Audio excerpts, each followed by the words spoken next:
Poštovani gledalci, dobroveče. Moje ime je Predrag Đerković i želim vam dobrodošlicu u prvo izdanje arheološkog žurnala Seminara arheologije i istraživačke stanice Petnica. U današnjim vestima biće reči o aktuelnim istraživanjima u zemlji i u inostranstvu, kao i o učešću na naučnim skupovima.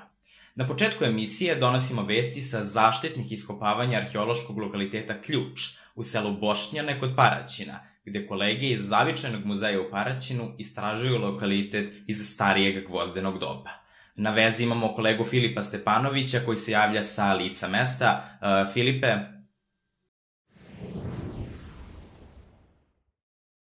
Halo studio, Tamara. Mile, šta je ovo? Čujemo se. Dobar dan svima, nalazim se u okolini Paraćina, na lokalitetu Ključ u okviru sela Bošnjane. Nalazimo se na 80. kilometru gasovoda, gde se trenutno vrše arheološke iskopavanja. Sa nama je i Branislav Stojanović, rukovodioc ovih arheoloških iskopavanja, direktor Zavičajnog muzeja u Paraćinu, koji će nam reći nešto o sadašnjim radovima. Dobar dan, Bane, možete li nam reći nešto o trenutnim radovima? Može, mistre. Pa evo, nalazimo se na lokalitetu Ključ, ataru sela Bošnjane. Ovde vršimo zaštitna arheološka istraživanja lokaliteta i koju smo datovali u starije gvozdeno doba. Otvorili smo sonde duž pravca budućeg gasovoda. U pitanju je jako velika površina, tako da smo se fokusirali na onaj deo koji će stvarno biti uništen prilikom kopanja za postavljanje cevi, koje će krenuti već za nekoliko dana čim budemo završili ovo. Trenutno je 27. dan istraživanja, znači imamo još nekoliko dana do kraja dogovorenog, do kraja roka, da kažem tako. I veliki deo posla smo već odradili. Otvorili smo 4 sonde, istražena je jako velika površina, imamo jako zanimljive nalaze iz starijeg gvozdenog doba, to je neka poznija faza Halštata. Takođe imamo jedan interesantan antičku jamu sa jako lepim materijalom. Našli smo dva novčića. Ovde trenutno začišćavamo neku konstrukciju, verovatno nekog ognjišta. Tako da, zadovoljni smo rezultatima, ali očekujemo da ćemo u narednim danima pronaći još nešto. Hvala. Čuli ste direktora Zavičajnog muzeja i rukovodioca ovih iskopavanja šta imamo da kaže i toliko od nas iz Paraćina. Studio.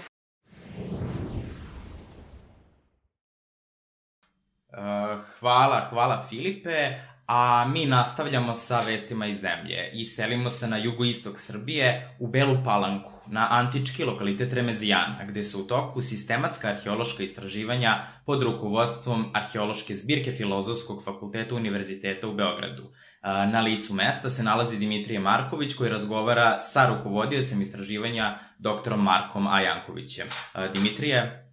Nalazimo se u Beloj Palanci na arheološkom lokalitetu Remezijana sa rukovodiocem istraživanja Markom Jankovićem, koji će nam ukratko ispričati nešto o lokalitetu i o ovogodišnjim iskopavanjima. Marko, izvoli. Hvala, Dimitri. Nalazimo se na krajnjem rubu, zapravo, istočne nekropole Remezijane. Lokalitet koji radimo se zove Hotel Esperanto. Dakle, lokacija na kojoj se trenutno nalazimo obuhvata pre svega jednu veliku zidanu grobnicu, memoriju, za koju još uvek pretpostavljamo da sadrži ukope, odnosno grobove koje se nalaze unutra. Ono što znamo za sada to je da se ona nalazi zapravo u centralnom delu, odnosno oko nje su otkriveni grobovi iz 4. 5. veka, koji su nešto mlađi nego sama memorija. Iskopavanje traje od prošle godine, dakle 2018. smo započeli iskopavanja.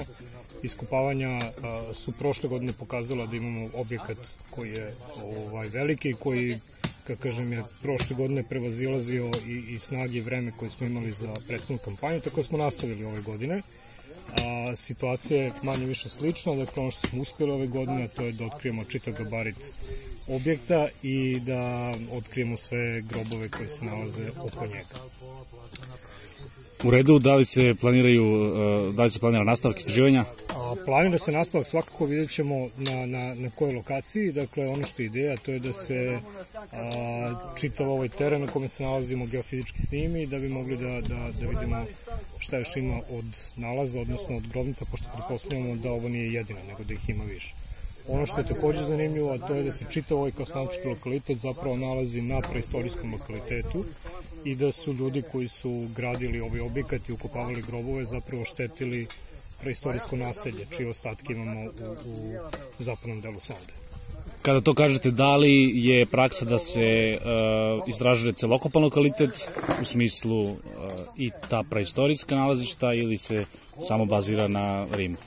Pa to zavisi od istraživača, zavisi od projekta, zavisi od sredstava, vremena, dakle, kako kažem, ne postoji strogo pravilo po tom pitanju.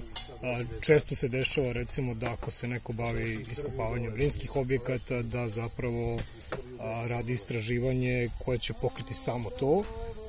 S obzirom na to da mi ne znamo da li ćemo se vraćati na ovu lokaciju, odnosno baš na ovu sondu, ideja je bila da je u potpunosti istražimo, dakle nismo htjeli da zanemarimo i preistorijsko naselje koje se nalazi ispod, jer su to podaci koji su svakako važni, bez obzira što se mi kao tim time ne bavimo, neko će se već baviti i imaće vredne podatke. U redu, hvala Marko, toliko nas iz Bele Palanke. Peđa, vraćamo se kod tebe, pozdrav.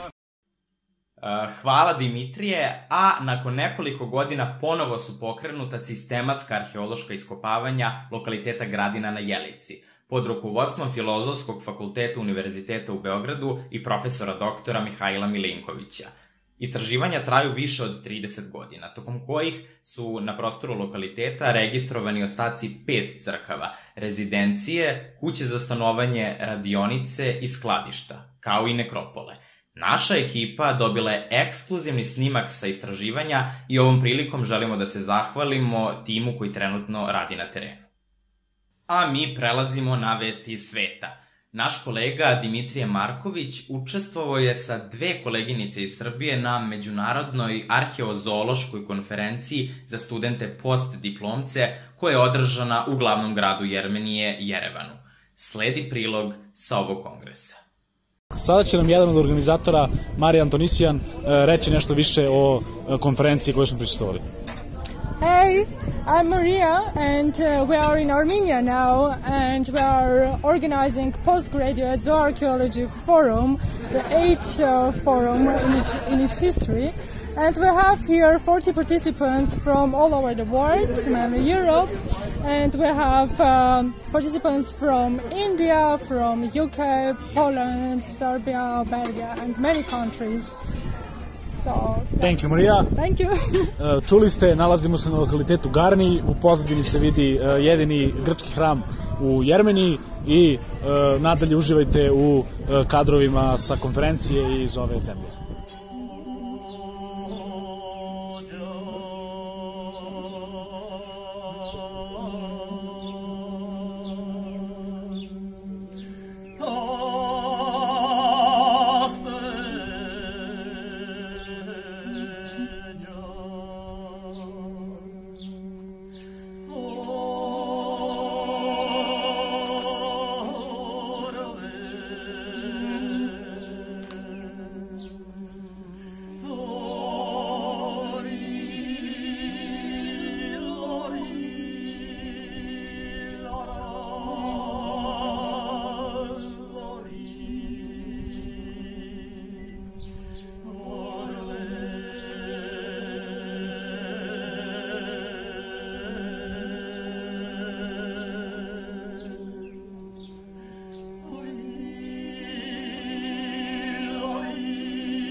Toliko od nas za ovo javljanje, čujemo se nekom drugom prilikom, pozdrav!